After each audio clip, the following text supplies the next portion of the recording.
Hello crafty people, welcome back to my channel, and today I'm bringing you hopefully what will be a fairly quick card and something that you can use up all your scraps of smooth card to create this card. So if you want to see how I'm going to do that, please stick with me.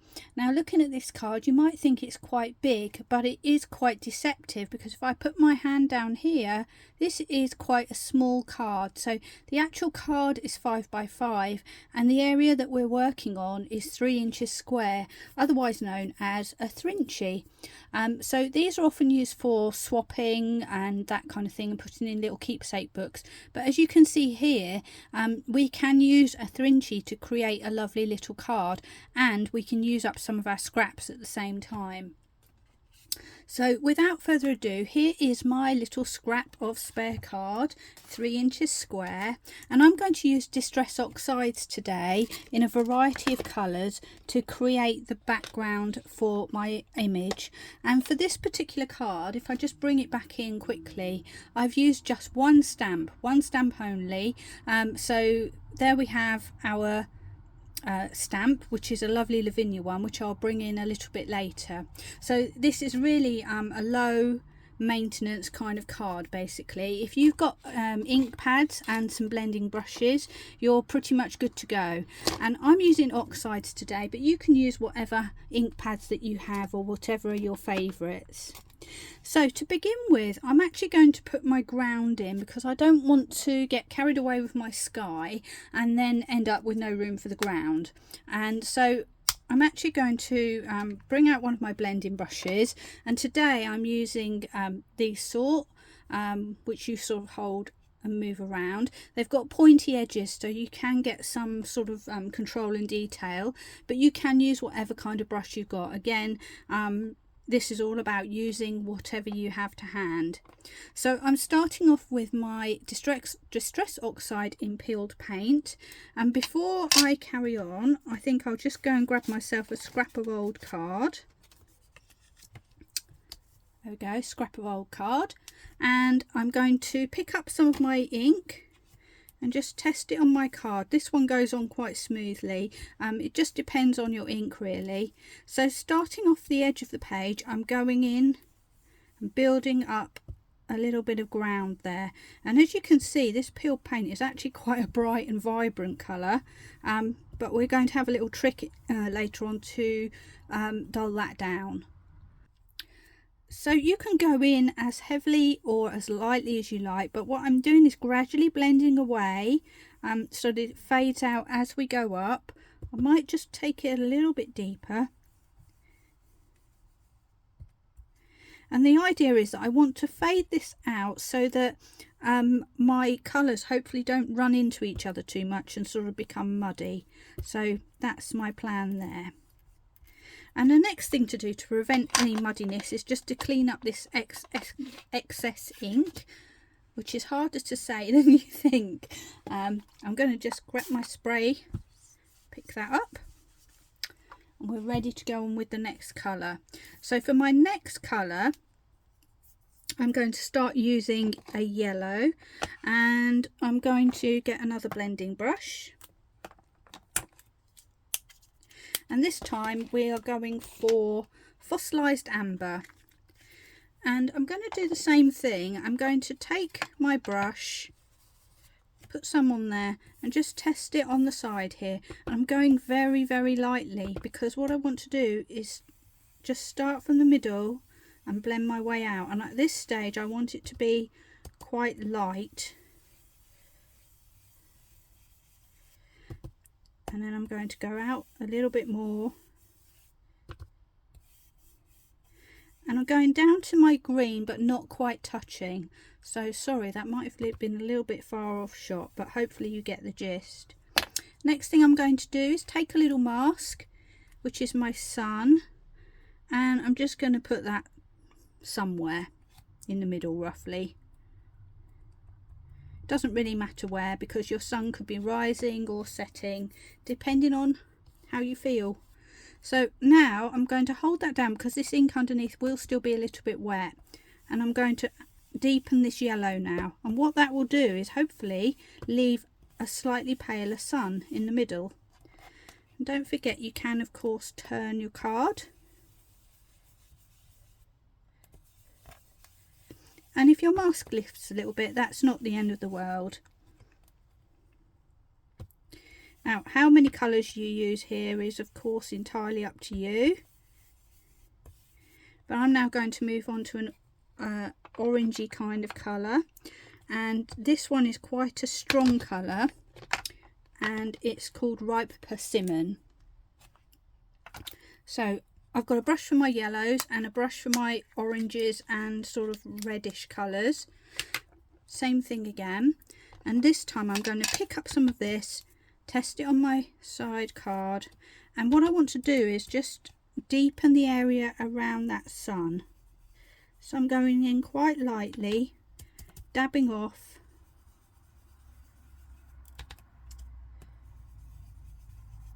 And just bring in some edging around that sun. And what you can do also is just swipe one way to the other, just to give that feeling of drifting clouds even. So I'm just using the very point of the card to do that, and that may get lost in translation, but we won't worry too much about that. And now I'm going to go with a slightly deeper red, which is Fired Brick. And I'm going to bring that at the bottom here as if we've got sort of a darker area of sun, or not sun, of the sunset I should say. And again I'm going sort of down but not touching that green area. And I'm going to blend away upwards. Now I feel like we've lost some of our yellow in this process, so now I'm going to go back to my yellow. And this is the lovely thing, you can swap and change and go back and forth. I'm just going to bring some of that yellow back in around the edges there. And that should mix in with our other lovely colours.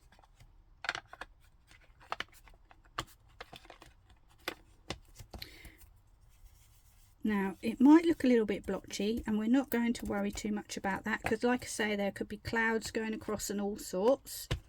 And what I want to do now is bring that feeling of the darkness coming into the sky, and for that I'm going to use Faded Jeans, which is not a particularly dark blue, but hopefully you're going to see in a minute the little trick we're going to use to bring that feeling of darkness without actually making it pitch black, shall we say. So again, picking up my blue, I'm going to start from the edge, and this time, do you know what would be a good idea, just to get a bit of scrap paper so I don't put too many fingerprints down. I'm going to start working my way in from the edge and just give that a little bit of edging. And I may have to come back with my yellow in a minute just to blend out, because I am making some smudges or some harsher lines in the middle there. So again, backwards and forwards is the trick.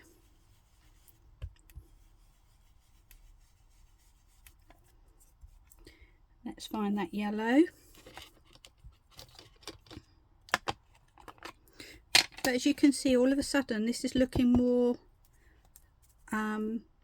sort of sultry, and as if that sun is starting to fade away, hopefully. There we are.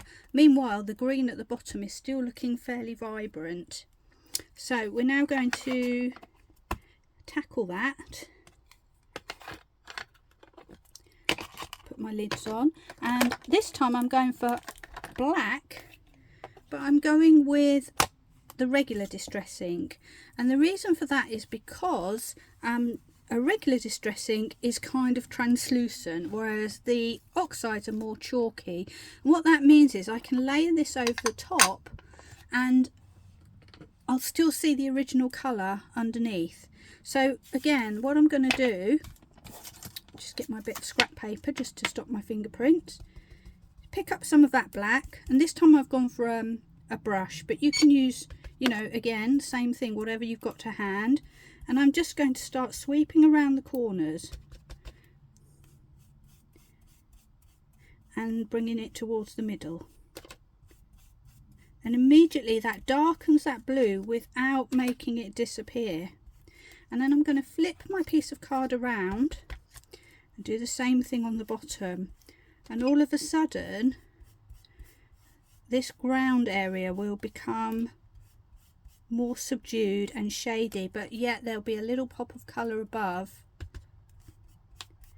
as if that sun is just shining on that last little bit. There we go. And now I want to just add some texture to my picture, just to add a little bit of atmosphere, as if something magical is going on. And for that I'm going to use just some plain water and a fan brush. So in case you're not familiar with a fan brush, this is a fan brush, and what happens is when we tap on it, it will send little splatters of water all over our piece of artwork, but very fine splatters, which gives a really nice effect. If you don't have one of these, you can use a regular round brush such as this one. There we are, just one of those. Do exactly the same technique. It just means your splatters will be a little bit bigger. So it's really up to you what your preference is really. Now you can either dip into some water, or like me, you can just spray some water onto your glass mat and pick it up. That way you won't oversaturate your brush, which again means that you hopefully get delicate little splatters rather than you know, meteorites in the air. And now I'm going to start just gently tapping, and I don't know if you'll be able to see, but there will be tiny little water droplets appearing on my card, and I can pick up some more.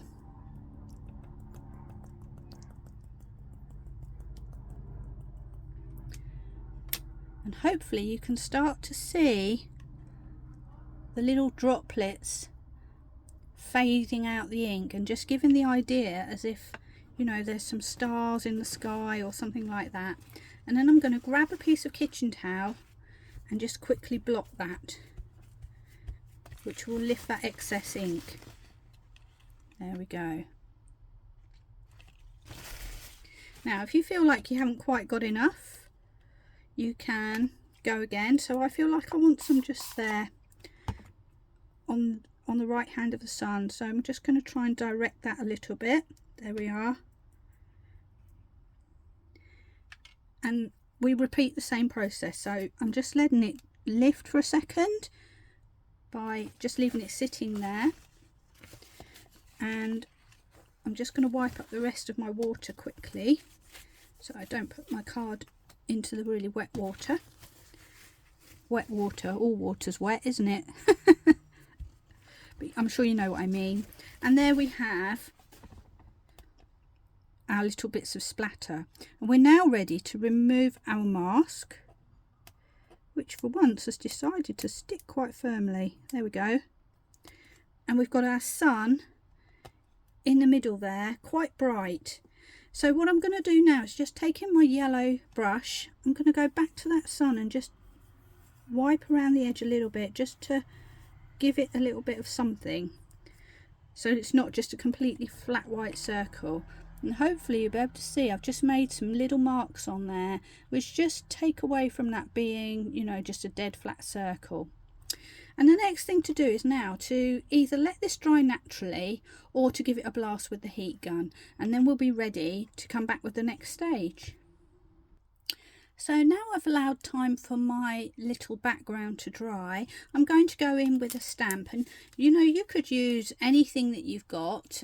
You could put a fairy there, you could put mushrooms there, you could put a rabbit or something like that, but I've gone with this because I wanted to just use one simple stamp, and this is a Lavinia stamp, and it's called Fairy Buttercups. It's probably one of the ones that I use the most, especially for creating foregrounds and things in my pictures. So if you're interested, that's LAV375.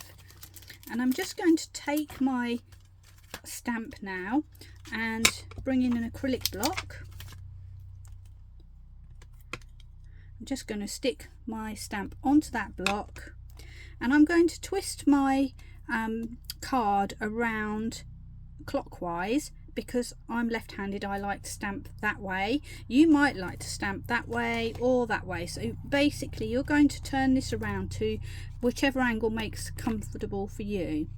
And because we want a nice crisp image for our statement stamp, I'm going to use my VersaFine Clair in Nocturne. So these are going to be, you know, flowers in shadow. And all I'm going to do, I'm going to give it a good old stamp up.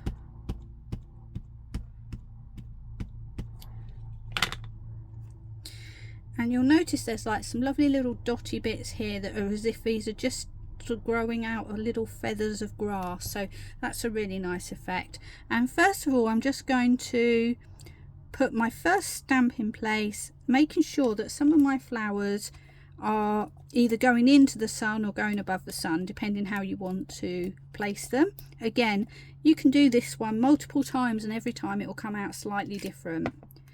Now my stamp wasn't perfect. You can see that I've got you know, missing areas, but I'm not at all worried about that because it just adds to that sort of texture.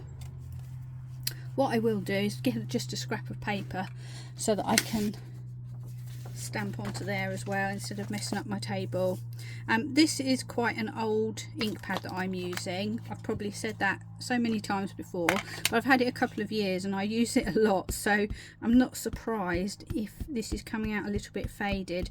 If it bothers you, you can actually go in with a little fine liner pen and just you know, fill in some extra bits, but I actually quite like it. Now to fill in the edges, what we're going to do is use the sides of the stamp. We're going to change the height a little bit and also change the angle. So on this one, I'm going to point these inward and I'm going to make sure that I overlap so that we don't have an obvious beginning or end to where that stamp sat. And I can also go in there and just add a bit of second generation if I want. There we go, just so I've got some shadows coming in from the side there. And I'm going to do the same thing again, re-ink. And this time I'm going to come in from the side once again. And I think I'm going to, yeah, I'm going to come down lower just initially. And press those down. There we go. And what I might do is just do a little bit of second generation on this one. So again, using exactly the same stamp, you'll see in a minute that this is coming out slightly different to my initial stamp, my initial card, sorry. I'm just going to do one more. Just bring that into the middle there. And I'm not being careful about placement. I want this to look sort of random. And there we have a lovely field of flowers in the sunset. So that's our little Thrinchy finished. And the next thing to do is we're just going to mount that up now, which is very simple to do. So I had knocking everything everywhere. A 3 by 3 inch piece of card initially. I've made one slightly bigger, probably 3 3/4 inches in black, which is going to be my mat. So let's just place that on there. And I'm going to use my pin flare glue, which will dry nice and firm without warping the card, but will give me a little moment just to move my card around because I'm not very good at matting things perfectly straight. So I need that little bit of wiggle room. So there we go, placing that in there, just wiggle about a bit till I get it in place. And again, you could, if you don't want to go for this sort of darker look, you could you know, go for a different colour complementary card to go as your backing, or indeed you could use a piece of white card and go really sort of clean and classic. And now I've got my 5 inch square card, and that will just sit lovely in the middle there with a lovely white border all around the edge. So this is going to be a really sort of clean and classical kind of looking card, which is one of those that you can use and pull out of the bag for any reason that you might need it. If you just want to say hi to someone, get well soon. You know, sometimes this would make quite a good card if you needed to send somebody a card of sympathy, which we all hate, but you know, I think this probably is quite a nice kind of design for that kind of situation.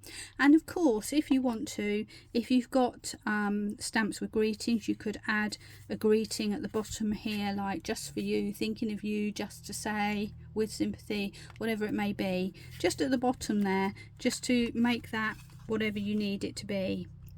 So there we are, that's our final card. This is the first one, so I'll bring that in so you can compare. And as you can see, they have come out quite differently. This one's much more of a starry night, I think.